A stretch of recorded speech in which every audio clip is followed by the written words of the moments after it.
बंधू आणि भगिनींनो, मी आज अहिल्यानगर जिल्ह्यातील संगमनेर तालुक्यातील वडगाव पान या गावी आहे. या वडगाव पान या गावामध्ये गेली काही वर्षापासून लोकांची फसवणूक करणारा, लोकांना दिशाभूल करणारा, लोकांचं शोषण करणारा एक भोंदू राजेंद्र गडगे महाराज या ठिकाणी लोकांच्या श्रद्धेचा फायदा उठवून तो लोकांच्या लूट करायचा. हाच तो बघा गडगे बाबा.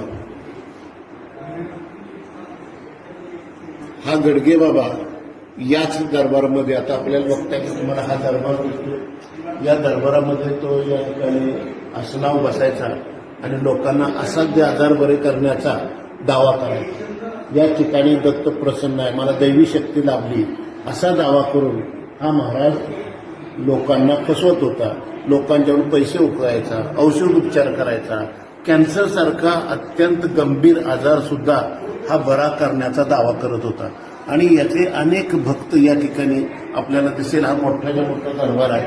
या दरबारामध्ये तो येऊन आपलं भविष्य सांगायचा, अनेक पूजा अर्चा करायला सांगायचा, काही आजारासाठी तो उपचार सुद्धा करायचा. हे स्वतःला कुठलेही वैद्यकीय सर्टिफिकेट नसताना हा दावा करायचा. एवढं करून तो थांबला नाही की मध्यंतरच्या काळामध्ये काही दिवसापूर्वी त्यानं सांगितलं की पोलिसांना आणि अंधश्रद्धा निर्मूलन समितीच्या कार्यकर्त्यांना हे मॅनेज करतो आणि पैसे देण्यात दावाचा व्हिडिओ त्याच्या अधिकृत केला. त्याच्या अधिकृत वेबसाईटवर, अधिकृत त्याच्या पेजेसवर बघितलं सोशल मीडियाचा, तो उघडपणे दावा करतो. इथंच बसून तो या पद्धतीच्या लोकांना दिशाभूल करायचा की माझ्याकडे दैवी शक्ती आहे, आम्ही माझ्याकडे दैवी शक्तीचे आजार बरे करतो आजार. आणि अनेक काही गोष्टी तो सांगत होता. हाडाचे आजार, जुनाट आजार, महिलांचे आजार, महिलांना जर मूल होत नसेल तर त्याच्यावर सुद्धा उपचार करायचा. आणि मग सांगायचं पुरुषांनी दारू पिली पाहिजे, बायकोनं नवऱ्याला दारू दिली पाहिजे, दारू पिली तर लगेच मुलं होती. आणि अनेक अशा अघोरी.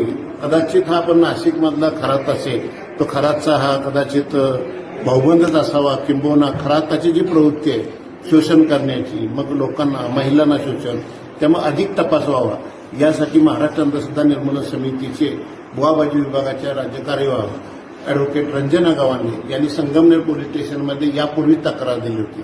आणि आता तो या पद्धतीचं अनेक विचित्र दावे करतोय आणि म्हणून पुन्हा एकदा FIR नोंदवलेला आहे. या गडगे बाबांनी त्याच्या एका साथीदाराला अटक केलेली आहे आणि लवकरच याच्या अजून पर्दाफाश केला जाईल. पैसे वगैरे तो जो घेतोय त्याच्या पद्धती फसवणुकीला ही आपल्याला लक्षात येईल. पोलीस अतिशय चांगला तपास करत आहे. सध्या 2 माणसं ताब्यात घेतलेले बुवासं. अजून सविस्तर तुम्हाला नंतर बोलेल. अंधश्रद्धा निर्मूलन कायदा 2013ची कलम 3 प्रमाणे व इतर कायद्याप्रमाणे जो गुन्हा दाखल झाला होता, त्या ठिकाणी घटनास्थळ पंचनामा कार्यकर्ते वेळी या ठिकाणी उपस्थित असलेले नाव आकाश जनार्दन चव्हाण हे छत्रपती संभाजीनगर जिल्ह्यातली व्यक्ती रहिवासी असून या आश्रमात कामाला होती.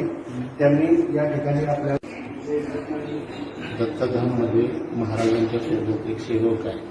तो इथं पूजा अर्चा करायचं, काम करायचं. त्याला साधारण एक 12,000 रुपये मानधन मिळायचं. आणि हल्ली नोकरी नाही त्यामुळे अशी मुलं महाराजाला इथेच मिळतात. त्यामुळे इथं दरबार कधी दिवस असायचा? किती दिवस? गुरुवार रविवार. साधारण हे दरबार भरायचा का साधारण? महाराज किती वेळ बोलायचे? व्याख्यान किती?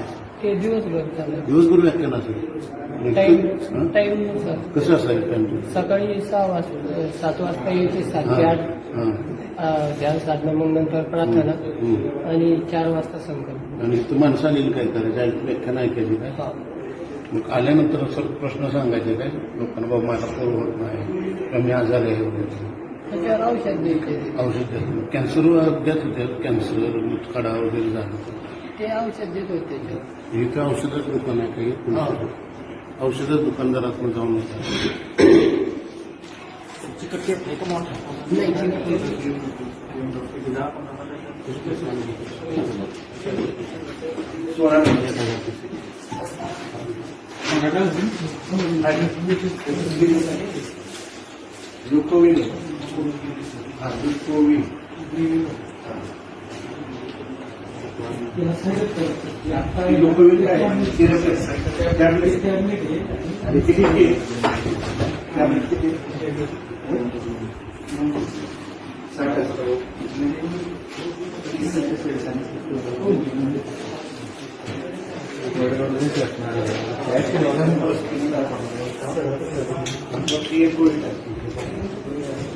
आपण बघितलं की या बाजूला मेडिकल स्टोअर आहे.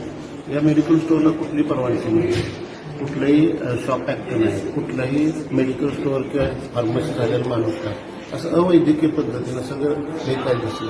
इथं जे उपचार करणारे डॉक्टर ते सुद्धा माहीत नाही त्याच्यावर महाराष्ट्र प्रॅक्टिस ऍक्ट म्हणून आपण अनेकच्या वतीने म्हणले की या बोगस डॉक्टरची कारवाई करा असं पण आपण म्हणलेलं आहे.